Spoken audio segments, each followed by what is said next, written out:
Today we're really excited about the two presentations we're going to have. The first, Dr. Jennifer Hammock from the Smithsonian Institution, and she is a project manager at the Encyclopedia of Life, a lapsed chemist and marine biologist to boot, has been learning biodiversity informatics on the job for 4 years, and Jennifer and I met.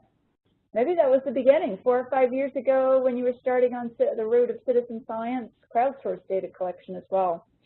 Dr. Matt Spitzer will follow on the Open Science Framework for Connecting Institutional Research. Matt is a community manager at the Center for Open Science, a nonprofit tech organization building open source public goods infrastructure to improve the transparency, openness, and reproducibility of research. And I think I forgot to mention, I'm Leah Shanley, for those who may not know me. I'm the co-executive director of the South Big Data Hub. So welcome all on a beautiful Friday afternoon. We're very glad to have you here.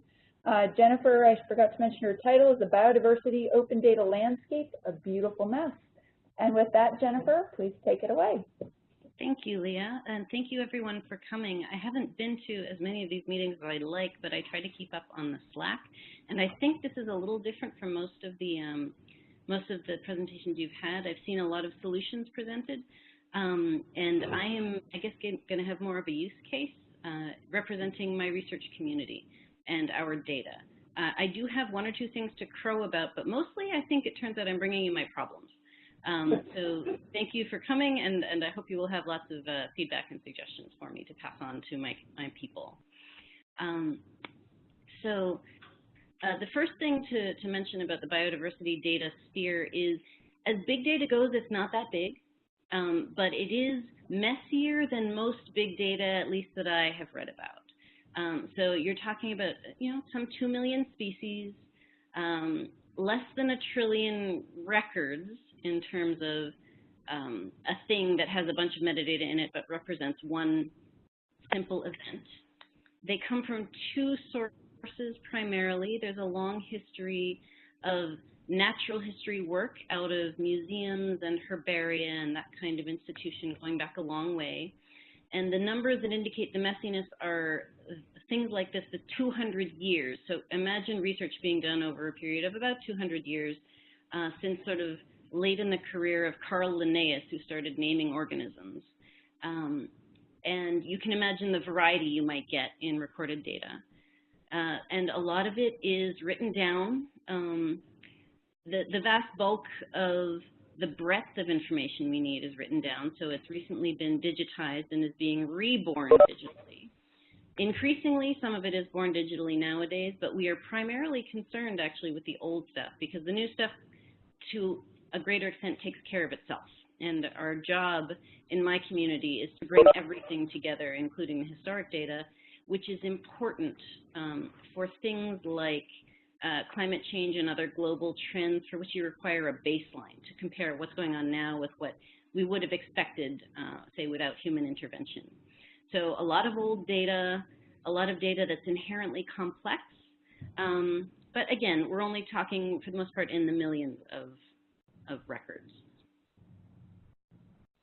I'm not going to delve, for those of you who are wondering, too much into barcodes or other molecular data.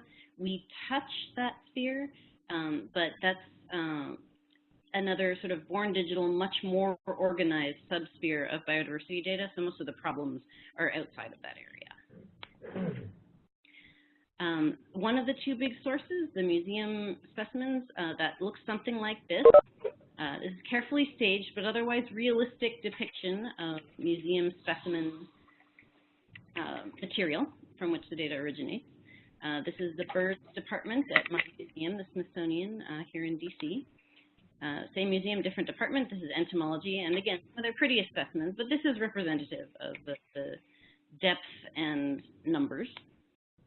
And finally, this is the invertebrate zoology department, which is everything in the sea that's not a fish or a mammal, pretty much. So this is perhaps the widest evolutionary variation that you see in the museum.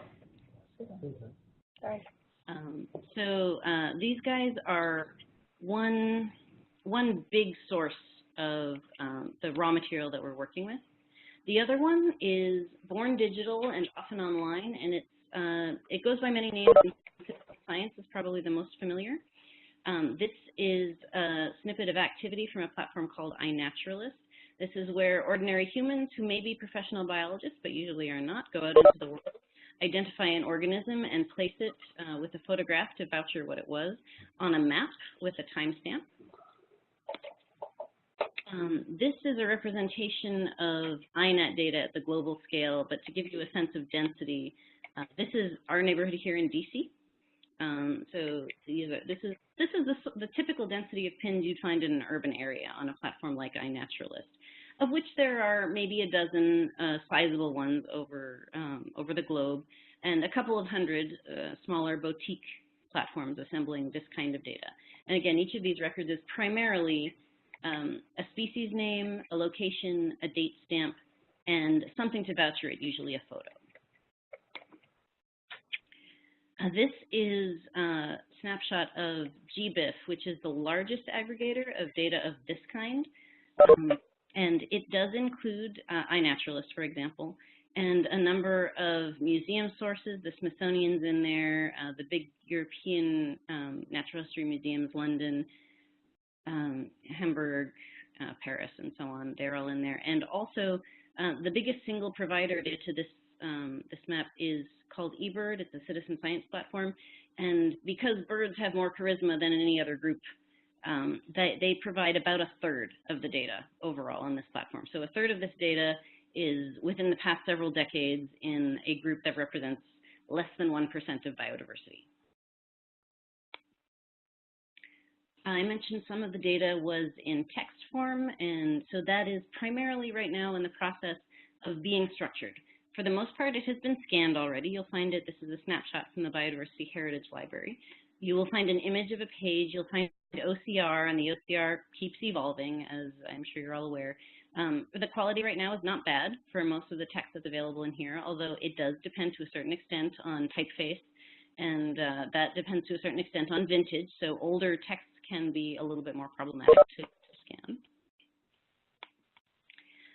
Nowadays, they have done processing most of the printed text, and they're moving on to other kinds of content, such as handwritten text, which is usually dealt with via crowdsourcing, and also image tagging and identification, which actually that often also requires crowdsourcing, because to find the metadata associated with an image, you kind of have to go crawling through a book.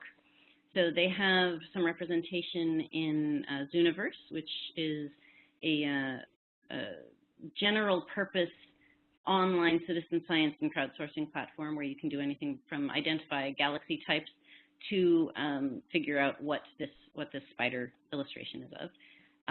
And the Smithsonian has a bespoke platform of its own where VHL images are treated. So they're still busy, but they are getting to the point where they are going after the higher hanging fruit. So altogether, this stuff is connected in something we describe as the biodiversity knowledge graph. This image is from one of the pillars of our community, who is the futurist among biodiversity people. His name is Rod Page. That's his blog down at the bottom. And he is trying to drag us into the 21st century. The various items around that ring are all important for biodiversity data. They are interconnected in all the ways indicated and some other ways. I think he didn't want to clutter the graph too much. And the darker lines are the more easily structured and linked data.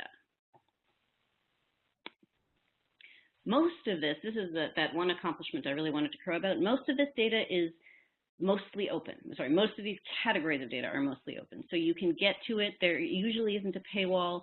And usually there aren't restrictions on reuse of this data. So we don't have a lot of security concerns or ownership concerns in this area here. The exceptions to that are, for the most part, about half open. For publications, scientific journals, and for photos, be it collection photos or amateur wildlife photos, some of them are available for reuse and some of them are not. It's a matter of business model in both cases. And that landscape is shifting fairly rapidly, but it's complicated. The driving force behind the opening of all that data was the Bouchot Declaration, which was an imitation of the Berlin Declaration of a few years earlier, but the Bouchot dates from 2014, and a large number of biodiversity institutions and a number of individual researchers all signed it as a commitment to making their data and their knowledge open and reusable and shareable in order to advance biodiversity sciences more quickly. A number of governments are following suit in a general sense for science, including the US government. I'm sure you're all familiar with this. And the primary vehicle that biodiversity folks are using to open up their information is the Creative Commons system of licenses and other statuses. I think all that I'm showing here are licenses. These allow reuse of information that is in copyright without seeking permission from the owner. They're legal licenses, they have legal code available. And these are different flavors which have different restrictions upon reuse. The Creative Commons team has also made available other stamps which assert a lack of copyright. So for example, if you own something but you are going to deliberately place it out of copyright, you can use a CC0 stamp. And if you know that something is public domain, either because it's because of the source being having originated that way or because it has aged out, you can apply a public domain stamp. So I'm going to talk to you now in a little bit more detail about this area of the graph because I'm more familiar with it. This is the traits-based area of the graph. A trait for a biological organism can be many different things. For example, quantitative attribute like body mass or body length, flower color for plants, preferred habitat, so they can be tangled up in behavior.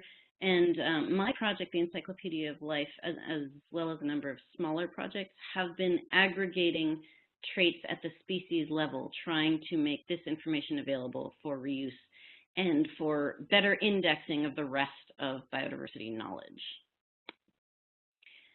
Traits come from a number of different places, but an important one is modern publications, either data or data papers or published data sets. There are a number of publishers out there that are helping individual researchers as well as institutions make this data available. It is still in an interesting variety of structures and formats. You can get anything from, for example, Ecological Archives or Dryad. You can download data sets. And those data sets could be anything from XML, most often something tabulated like a TSV file or a spreadsheet in Excel format, to a PDF of a table, which you can, usually it'll be selectable and you can get the data out somehow, but there's still a wide variation in how individual researchers are expressing what they think of as structured data. So this is an example of a page on the Encyclopedia of Life, for which I support. And this is a summary page showing you sort of an array of structured data records that we have available for this shark.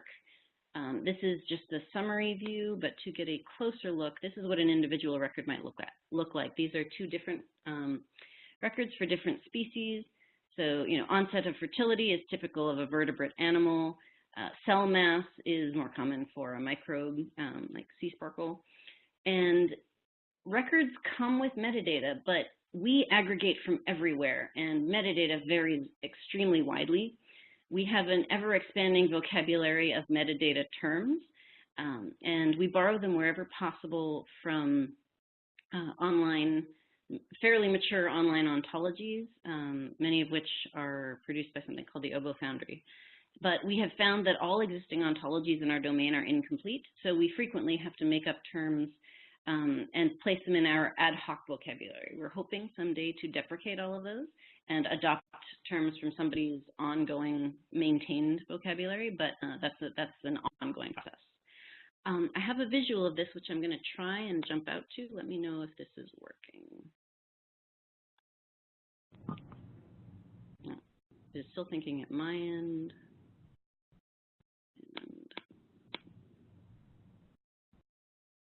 Yeah, this is probably probably too small to read. But this is a single relationship between 3 species, a host plant, a disease microorganism, and an insect vector that carries the disease. And all the nodes are important pieces of metadata that are attached to this relationship, including things like provenance, how we know various things about these organisms, and lots of context, which life stage of the insect, which tissue on the plant, what the symptoms are of the disease, and so forth. Let me jump back in. Oops, sorry.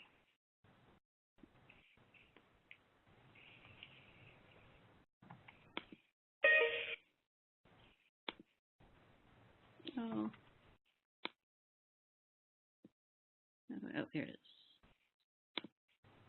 Okay, sorry about that. So that's the kind of records that we get. We aggregate here at EOL from a number of smaller providers who are specialists in a given type of data, or individual publishers, some with particular subject areas, some with particular taxonomic areas, types of organisms that interest them. Some of our data is distilled out of what we would call occurrence data. For example, OBIS, the Ocean Biogeographic Information System, contains records of organisms at sea. So just the same kind of, this is the species, location, and timestamp. At sea, they often will also have depth information, and so you can distill out of that a depth range per species at which it is found. You can determine whether it's a shallow water species or a deep sea species. So the variety of sources is broad. The number of sources is quite large. It's several hundred already, and we've only been at it with a small crew for 2 years. So this is the landscape that we operate in. And one more source of complexity that might be adding data to this bucket in the near future. Of course, everything these days is affected by AI. And the two things it's doing, AI, of course, is learning to read. And since we have all these text sources of information, they are beginning, the community is beginning to annotate our biodiversity documents in anticipation of being able to reason over them with AI. That's possibly more work than regular document processing, just because natural language in this context is a little bit unnatural. So the knowledge that existing systems may have in interpreting human speech may not work very well with scientific jargon from 100 years ago. So it's still in the experimental phase. I personally have been involved in 3 different research projects on biodiversity document annotation in the past 3 years. So it's very active, but it's proving complicated to work out. And the one last thing is machine vision, of course, has also gone through some radical advancement the last couple of years.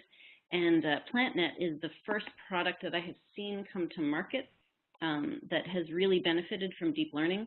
But the potential is becoming clear for crowdsourcing the identification of individual organisms out in the world by anyone who has a,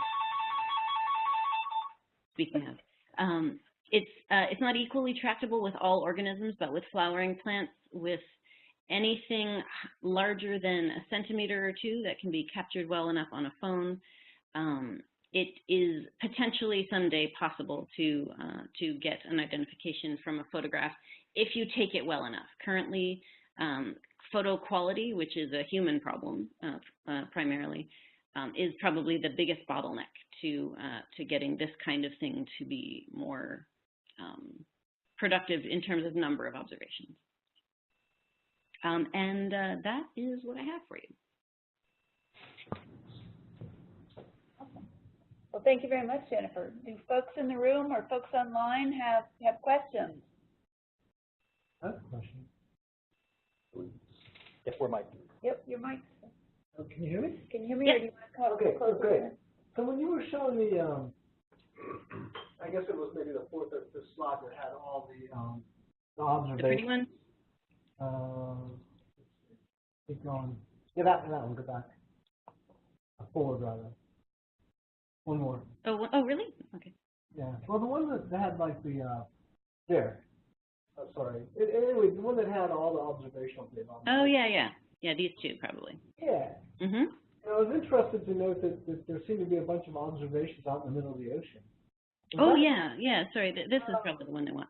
Yeah, so is that along the flight paths from Europe to? So that's from airline pilots? Or? No, these are primarily the museum side rather than the citizen science side. This is showing you where research vessels have gone in the ocean. Ah, okay. Yeah, so I think it is the French who operate out of Tasmania into the Antarctic, for example. See, the Americans and the Europeans, of course, are responsible for that cloud in the upper middle. Yeah, so the patterns, you can see there's a lot of bias in where things have been sampled, but that's for a variety of reasons. The way cities are lit up on every continent, that's mostly citizen science. Yeah. Yeah, and well, it's for a separate project. I do want to add there's a program called Adventure Scientists that engages citizen science volunteers that will go to extreme locations, the Antarctica. They engage sailors that did a transatlantic race. Yeah. And so there are groups that do data collection there that aren't professional groups. Yeah. That large empty space in North Africa is the Sahara, is that? I believe that is, most of the arid African interior. Russia is not as empty as it looks. They just have not been, they've been slow to share. I will restrain myself from making comments. Does anybody online have questions? We'll give you a moment to unmute your phone.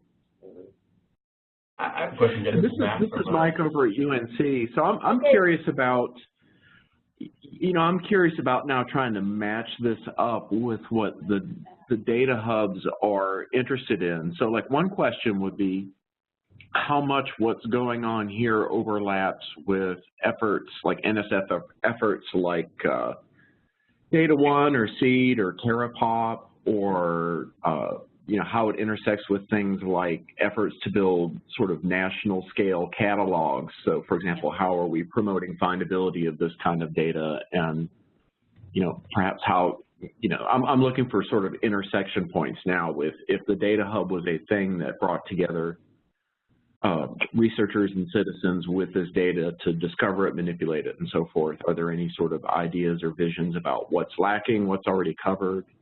Yeah, that's a good question. At a simple level, this has been somewhat addressed.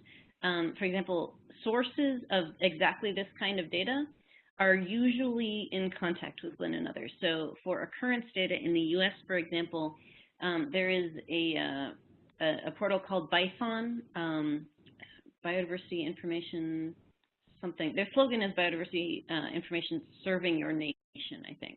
And they are a hub of GBIF, which is this map. So they are already hooked together, and there's a similar one for American marine data, which is just called OBIS USA, which is a node of the OBIS repository. In terms of leveraging this data against sort of orthogonal data sets within the US or other sort of nationally organized data communities, I think that's in its infancy, but the barrier, I think, is more of a subject matter one than a geographic one. I think a given data type is better organized across the world than different data types are organized within a nation, if that makes sense. I think I heard another question in there, too. Yeah, I think Matt had a question, right? Yeah, this is Matt from the Center for Urban Science. Kind of going from that last point that you had, I was curious if there were efforts to solve that challenge of where you have perhaps similar data but have different structural metadata being stored in two different locations, how you can provide a more singular way to search across multiple databases by having perhaps databases of the metadata that is existing in all these other repositories. And if there's been efforts to look at that, especially where you have similar species stored in two different repositories that might have different structured data but would be useful to a researcher. Mm-hmm. I can think of two areas where I know enough to respond.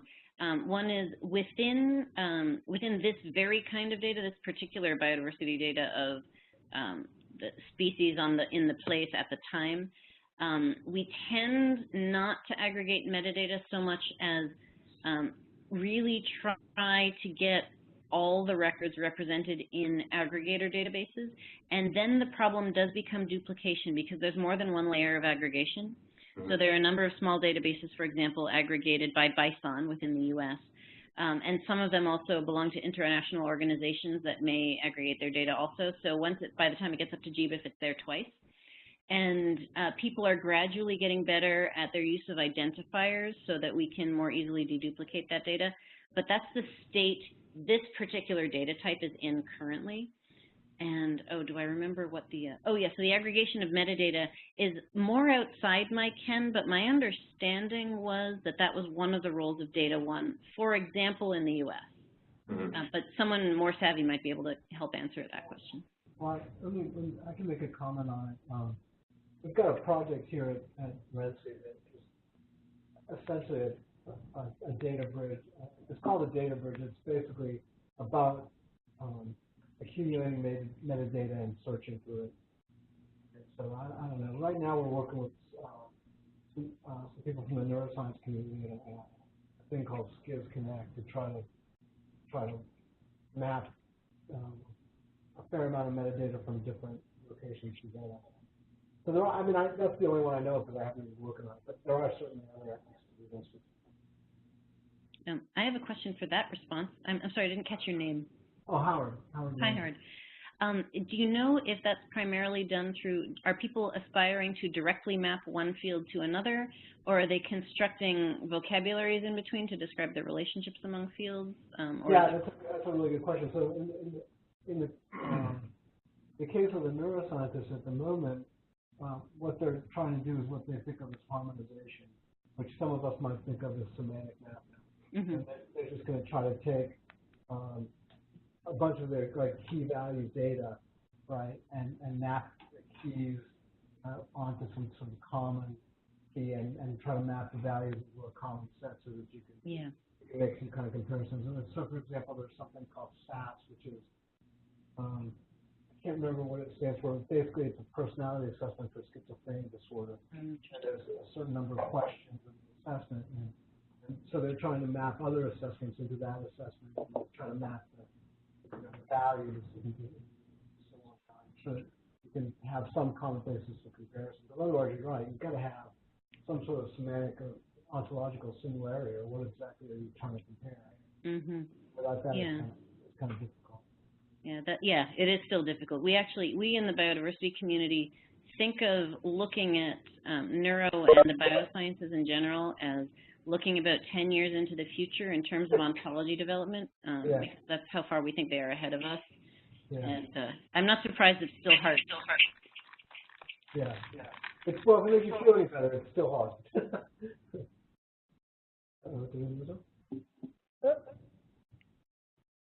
There she is. Can you hear us? Oh, sorry, was that to me? Well, I was just saying, if it makes you feel any better, it's still hard, even 10 years in the future. Yeah, that makes it feel worse, actually, but I appreciate the warning. Yeah. Okay. Before we move on, are there any last questions for Jennifer?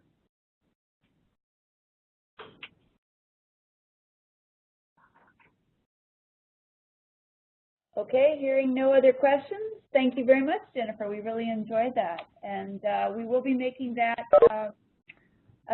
available, the recording of this to post, so we'll be able to share it again.